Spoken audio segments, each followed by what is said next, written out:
우리 옆에 인사합시다. 앞뒤로. 우리 오늘 나왔는데 은혜 받고 돌아갑시다. 우리 은혜 받고. 네. 아브라함이 이때 나이가 한 117세, 8세 정도 되었을 겁니다. 아들은 혈기왕성한 청년이고 아버지는 수명이 긴 시대를 살았다지만은 노년기가 틀림이 없습니다. 그동안 첩의 가족 하갈과 이스마엘로 인하여서 하루하루가 불행의 연속이었습니다. 이 둘이 이제 이주를 한 후에는 아주 평화롭게 잘 살았습니다.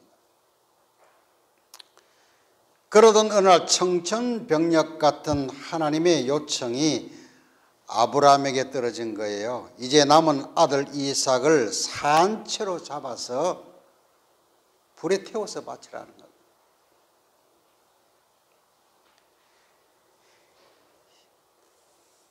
시험이라고 하면은 천하에 이런 시험이 없을 겁니다. 어릴 때 뜻하지 않는 일로 자식을 잃은 부모는요, 평생 한이 됩니다. 대부분요, 중병이 들 정도로 극한 아픔을 가지고 살아갑니다. 그런데 자식을 자기 손으로 죽이라는 것은 도저히 납득할 수 없는 시험입니다.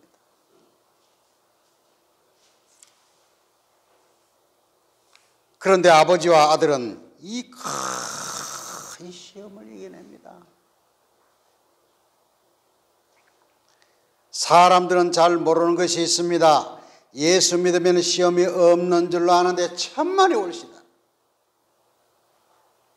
예수 믿어도 시험은요, 육신으로 땅에 사는 날까지, 천국 가는 그날까지 계속됩니다. 그러므로 시험을 피하려 한다는 것은요, 참으로 어리석은 일입니다.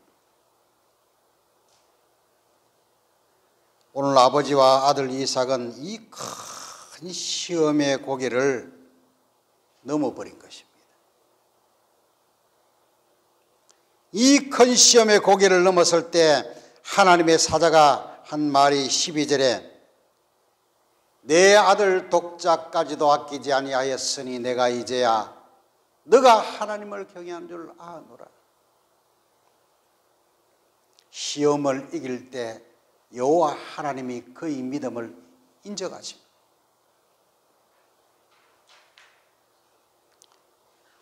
(13절에) 아브라함이 눈을 들어 살펴본 적 한 수양이 뒤에 있는데 뿔이 숯불에 걸려 있는지라 아브라함이 가서 순양을 가져다가 아들 대신하여 번제를 드렸더라 했습니다. 앞으로의 모든 장래, 자식까지의 장래까지 하나님께서 예배해 두시는 여호와의 축복을 받게 하십니다. 신약 성경에도 여러 군데 시험을 통과한 자들이 축복받는 말씀이 나옵니다. 시험을 참는 자는 복 받으려고 하면은 시험을 그 고개를 넘어서야. 그래서 여기서 복 받을 자와 복 받지 못할 자가 갈리워집니다. 마태복음 4장 1절에 그때 예수께서 성령에게 이끌려 마귀에게 시험을 받으러 광야에 가사 그렇게 말씀을 하고 있습니다. 시험을 통과하지 못하고 하면은요, 하나님의 일도 하지 못합니다. 그리고 하나님께서 주시는 축복을 받아 누릴 수가 없습니다. 첫 번째로 아버지 아브라함이 아들 없다고 애를 태우다가 100세 적통 아들을 얻었는데 이제는 그 아들 산채로 불태워서 죽여서 바치라고 하니까 이런 하나님 같으면 난 안 믿어, 이런 예수 같으면 난 안 믿어 라고 했을 법한데 아브라함은 이 시험의 고개를 넘는 거예요.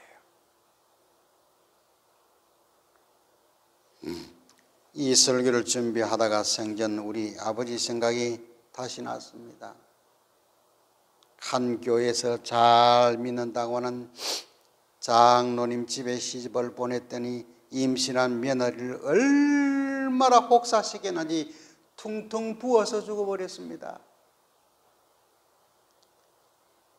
그 시체를 보고 우리 어머니는 평생에 소가리를 하는 병을 가지고 있었습니다.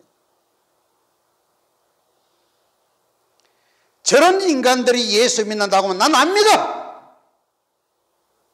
예수는 무슨 얼어 죽을 예수.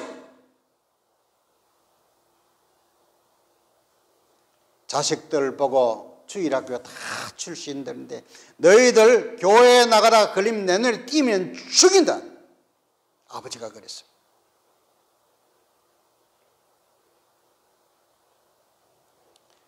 그래서 이사 온 곳이 바로 안강입니다. 저는 어릴 때 큰 기억에 가방 안에 저를 집어넣고 아버지가 시계를 쥐고 그렇게 조그마한 다리를 걷는 기억이 납니다.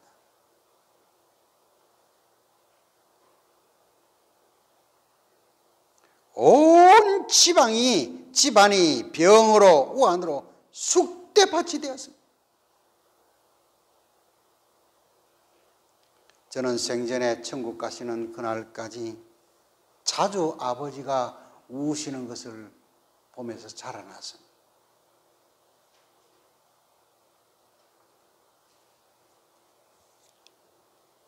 말씀을 안 하셨지만은 아버지가 후회를 많이 했을 겁니다. 평생에.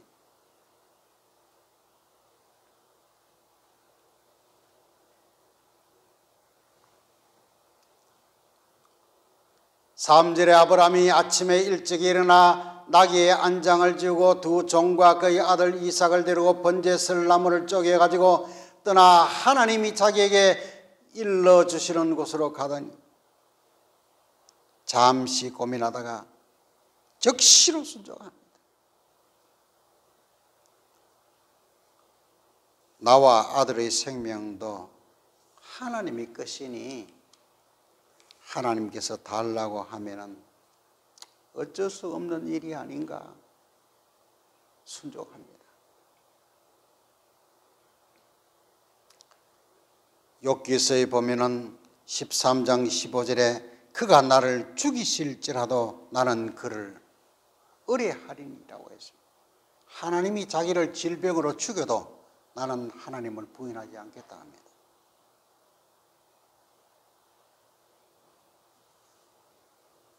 성도는 알아야 할 것이 있습니다. 이 땅에서만 사는 것이 아닙니다. 이 땅은 나그네입니다. 우리가 살아야 할 곳은 본래의 고향, 영원 천국인 줄로 믿습니다. 영원 천국을 놓치면 아무런 소용이 없습니다.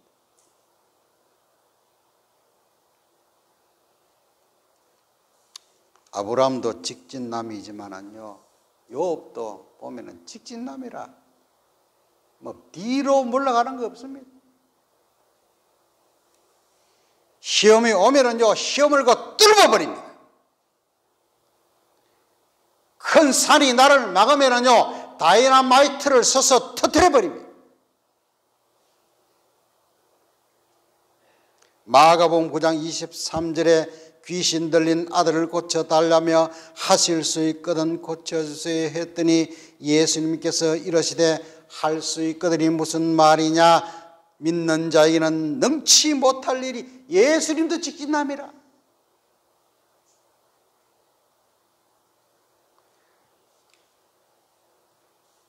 생시 같은 꿈의 어느 날 음성이 들리기를, 사랑하는 아들아, 사랑하는 딸아, 너희 아들과 딸을 신학교 보내서 목사시키고 선교사 시키거라.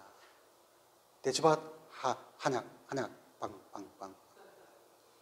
옛날에 극장에 가면은 광고를 그렇게 했어요. 왜 그렇게 해야 될지 몰라요. 경주 대추밭 한약 빵빵빵빵.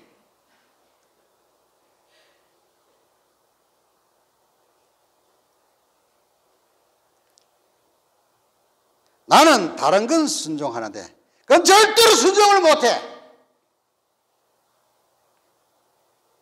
이건요, 신학교 보내는 정도가 아니고 하나 남은 아들을 산채로 죽여서 불태워서 바치라는 거예요.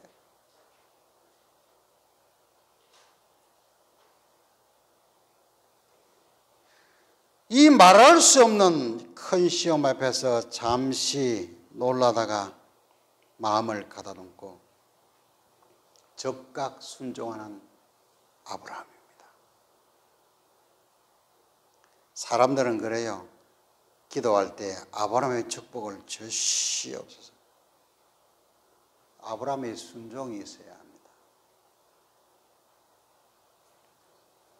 말 많은 자기 부인 사라에게 성경에는 안 나오지만은요, 이 말을 안 하는 것이 틀림이 없는 것 같아요. 왜냐하면 전에도요, 조금만 더 기다리면은요, 하나님께서 약속을 이루어 주실 것인데, 첩을 데려다가 애를 낳자, 첩을 데리고라. 당신은 많아, 첩을 데리고라. 낳은 것이 이스마엘입니다. 이스마엘이 태어나자마자 그 집안은요, 쑥대밭이 됩니다.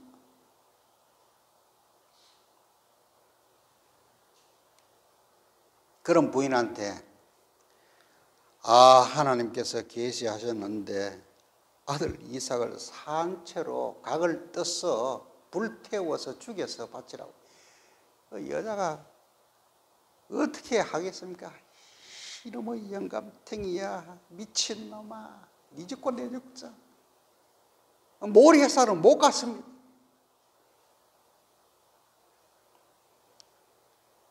내가 볼 때 이삭이 자기 엄마는 안 닮은 것 같아요. 감사한 일이죠.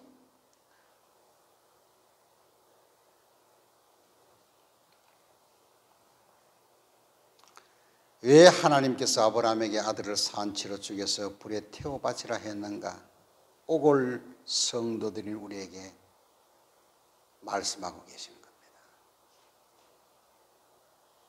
나보다 더 사랑하는 그것이 우상숭배다.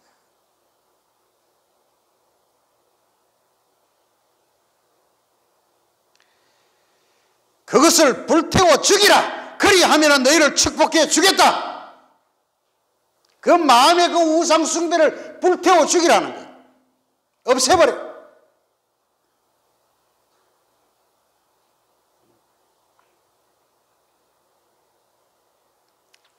사람들은 가장 어려운 고비가 마지막 고비인 줄을 몰라요. 그 능선만 넘으면 하나님의 축복으로 바뀌는 것을 모르는 거예요.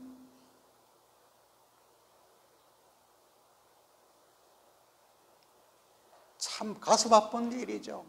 수많은 사람들이요, 자기에게 큰 어려움이 마지막 고비라는 것을 모른다는 거예요.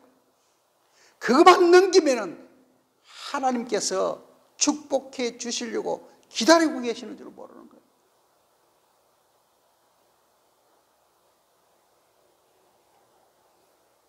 그래서요, 큰 시험의 고개를 넘은 사람은요, 큰 축복을 받습니다.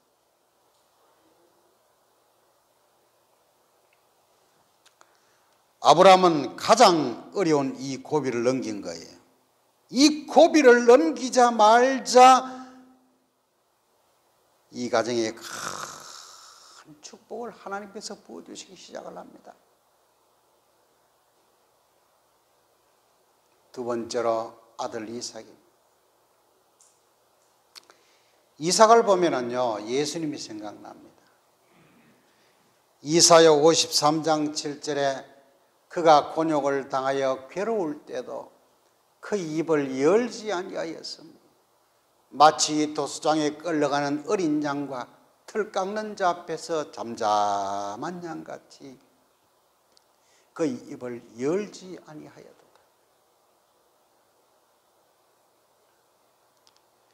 경건의 능력은요, 입이 무거운 데 역사합니다.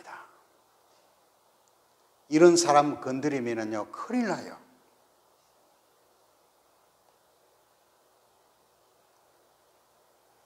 딱 한마디 합니다. 아버지, 불과한 나무는 있는데 번제할 양이 어디 있습니까? 딱 한마디 합니다. 아버지가 할 말이 있겠어요? 너 잡으러 간다 그런 말을 못하고, 내 아들아, 번제할 양은 하나님이 자기를 위해서 치리 준비하시리라. 사흘 동안 길을 걸어가면서요, 아버지와 아들은 아무 말도 안 하고 딱 요 마디만 합니다.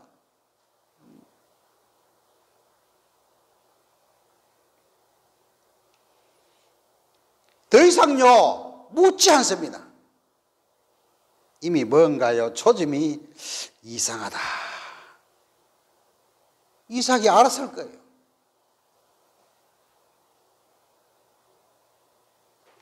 그래서 그 3일 동안 침묵하면서, 그래, 아버지가 믿는 하나님이 이런 시험을 주시는 것도 하나님의 뜻이 계시겠지. 아버지가 이렇게 나를 얼마나 사랑하는데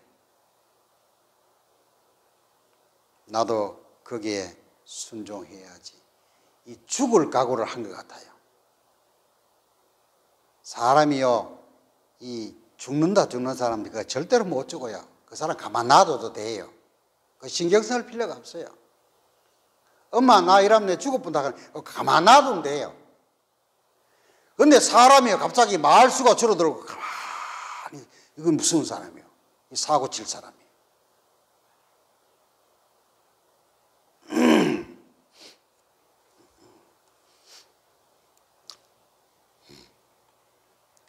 그러니까 장작 더미를 쌓아놓고 이삭을 결박하는데도 가만히 있는 거예요.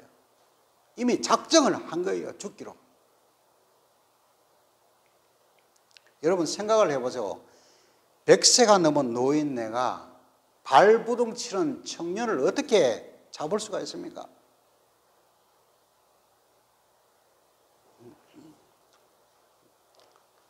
아버지가요 포박을 하는데도 가만히 있는 거예요.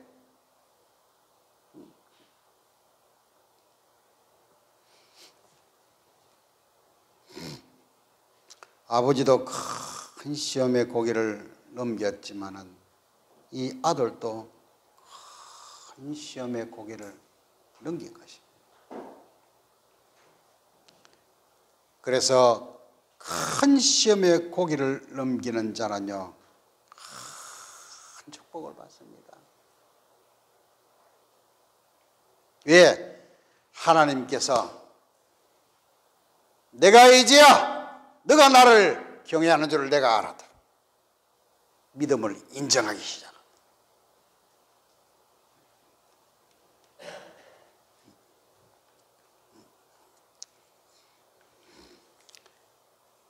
제가 참은 지가 한 8개월 정도 되나요? 사람들이 잘 몰라서 그런데 장로는 교회법에 저촉이 됩니다. 함부로 무단 이탈을 하면은 다른 교회에 가면은 이명서를 꼭 받아야 합니다. 그 교회에서. 그것을 받지 않으면은 불법이 됩니다. 그 교회도 당하고 그 담임 목사도 그 노예 총에 당합니다. 교회법입니다.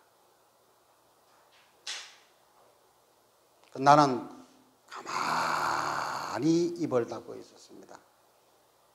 스스로 하나님께서 알아서 면직을 시키더라고요. 면직은 호적에서 제하는 것은 이름을 제하는 건 제명이지만 면직은 너는 이 세상에 사는 날 동안 장로의 직분을 가지지 못한다 그 말입니다. 면직은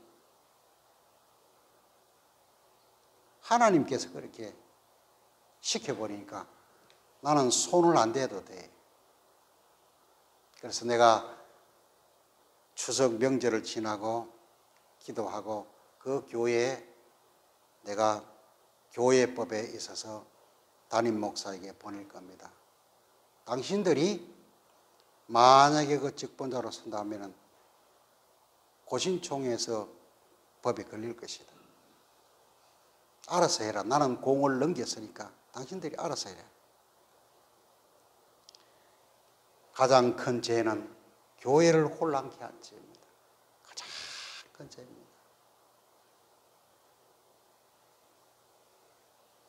본을 보여야 할 사람이 두 아들을 그렇게 결혼을 시킨 내 가슴이 찢어졌습니다. 만나는 사람마다 결혼을 잘했다고 자랑을 했습니다. 건강식품 하다가 여기에 자리에 있습니다. 얼마나 고통을 당했는데 내가 사과를 해라 장로님한테 사인을 받아놨습니다.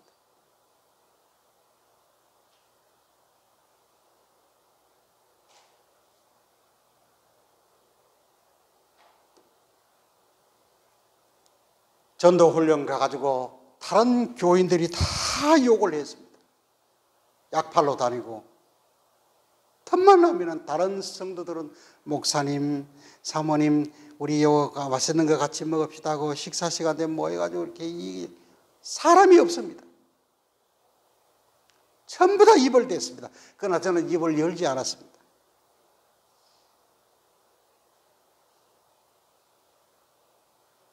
한두 건이 아니었습니다. 기도의 본을 보여야 할 기도하지 나오지 않습니다. 그래서 제가 근신을 이야기했습니다. 근신을. 정당한 겁니다.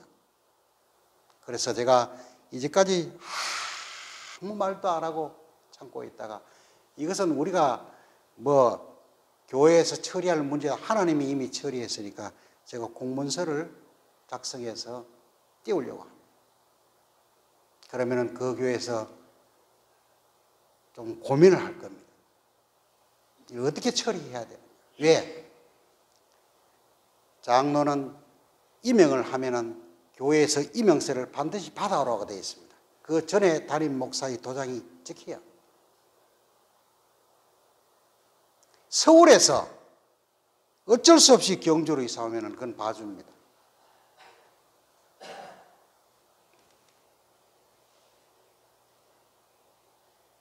이 원고에 없는 것입니다. 오늘 시험에 대해서 말씀을 하니까 생각이 난 겁니다. 시험은 누구에게 있습니다. 그러나 그 시험을 넘을 때에 하나님께서 우리에게 복을 주신다는 겁니다.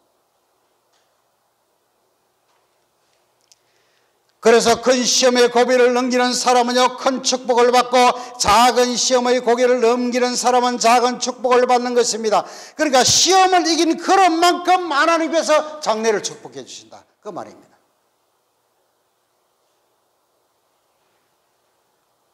야고보서 1장 2절에 분명히 말씀을 합니다. 내 형제들아 너희가 여러 가지 시험을 당하거든 온전히 기쁘게 여기라. 이 말은 뭐냐면은 요 고비만 넘기면은 하나님의 축복이 있다는 것입니다. 그 기쁘게 여기라는 겁니다.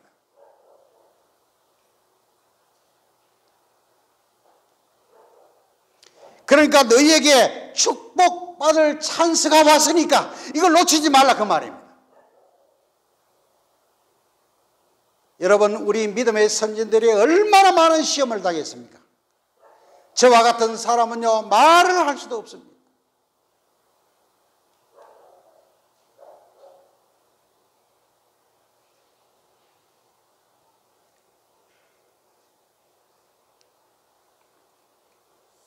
그러니까 너희들은 이 찬스를 놓치지 말라 그 말입니다. 이 찬스, 이 고비만 넘기면은 너가 기도했던 그동안에 기도했던 그 기도를 내가 응답해 주시겠다. 그러니까 많은 사람들은 이걸 다 고개를 넘기지 못합니다. 복음은 예수 그리스도의 영생입니다. 그래서 여러분 사랑하는 가족들에게 영생을 주시는 예수님을 목숨 걸고 전할 수 있기를 바랍니다. 예수 그리스도께서 시험을 이기시니까 구원의 복음이 우리에게 온 것입니다. 예수님께서는 말할 수 없는 시험을 당하였습니다. 여러분요, 사랑하는 제자가 자신을 배신해서 팔아먹었습니다. 3년 동안요, 그렇게 눈물로 기도하고 가르쳐 놨더니만 예수님이 붙잡혀 갈 때 제자들은 다 도망갔습니다. 그리고 심지어 어떤 제자는요, 빨가벗고 도망가 버렸습니다. 예수님도요, 인성을 가지신, 육을 가지신 사람인데 얼마나 상처가 심하겠습니까?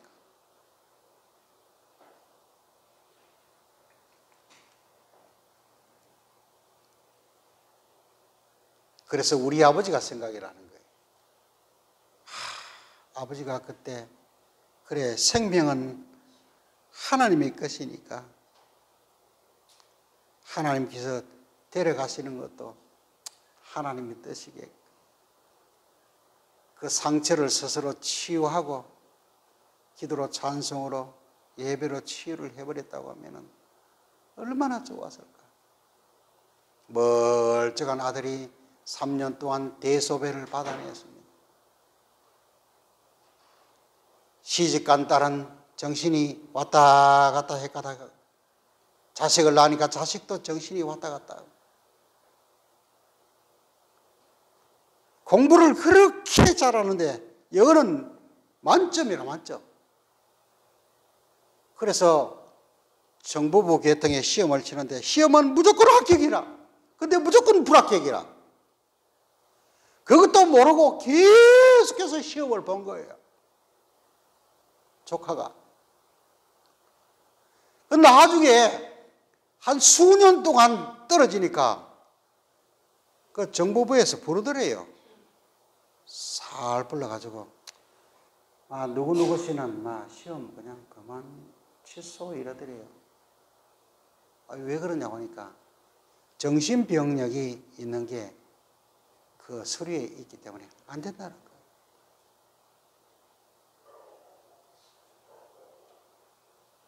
명은 어느 날 갑자기 자살한다고 자살 기도를 하고,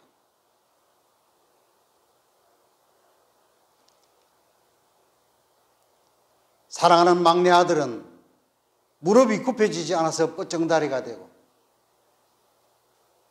아버지 어머니는 폐병 환자가 되고, 집안이 쑥대밭이 되었습니다.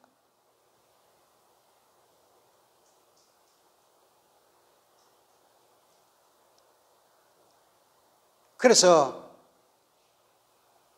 아버지께서는 늘 자주 기도하시면서 우셨습니다.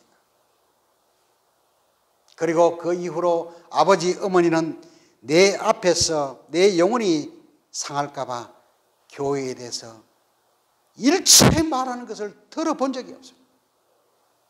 들어본 적이 없습니다. 그 아픔을 통하여서 또 하나님의 은혜죠. 너무너무 감사하죠. 저 같은 성향의 사람에게 아버지, 엄마가 내 귀에 부정적인 것을 심어줬다 하면 내가 어떻게 되었겠습니까? 아마 교회를 파괴하는 사람으로 살아갈 거죠. 그럼 내 자식은 어떻습니까? 지옥불로 가는 것이죠. 당시 미국인 러셀은 공산주의 국가를 여행을 하다가 모스크바에 갔습니다. 그때 당시에 옛날에 가니까 교회가 하나 딱 있더래요. 개신교회가. 그 당시에 인쇄술이 그렇게 발달되지 않았으니까 성경이 없습니다. 성경이. 그래서 성경 한 권을, 러시아로 된 성경 한 권을 주니까 그게 목사님이 고마워서 눈물을 흘리더래요. 너무너무 고마워. 성경이 없는 거예요. 성경이.